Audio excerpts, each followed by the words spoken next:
யாருக்கிட்ட வேணால் நோ சொல்லலாம், ஆனால் நம்ம லைஃப் கிட்ட மட்டும் நோ சொல்ல முடியாது. என்னோட பர்சனல் லைஃப் ஜேர்னியை சொல்கிறேன், எப்படியெல்லாம் நோ சொல்லி பல்ப் வாங்கினேன்ட்டு.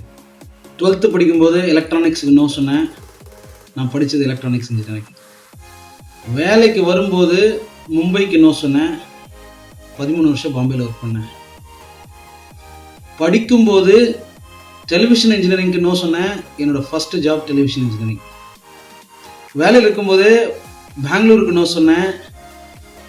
நான் வந்து தொழில் தொடங்கின இடம் பெங்களூர். ஸோ லைஃப்பில் நோ சொல்கிறதுக்குன்னு ஒரு இடம் இருக்குது. லைஃபுக்கே நோ சொன்னீங்கன்னு வச்சிங்களேன், லைஃப் உங்களை பயங்கரமாக போட்டு பார்த்துரும். ஸோ அதனால் நோ சொல்கிறேன் பேர் வழி அப்படின்னு சொல்லிட்டு எல்லாத்துக்கெல்லாம் நோ சொல்ல முடியாது. நீங்கள் நோ சொன்னாலும் உங்களை லைஃப் டெஸ்ட் பண்ணும்.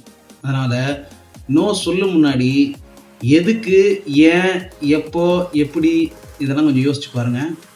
ஏன்னா எண்ட் ஆஃப் த டே சில நேரம் நீங்கள் வேணாம் அப்படின்னு நினைக்கிற விஷயம், இல்லை நோ சொல்லணும் அப்படின்னு நினைக்கிற விஷயம் உங்களுக்கு ரொம்ப நல்ல விஷயங்களாக வரும். இப்போ நான் நோ சொல்லி எனக்கு வந்த அத்தனையுமே என்னோடய பிளெஸ்ஸிங்ஸ்.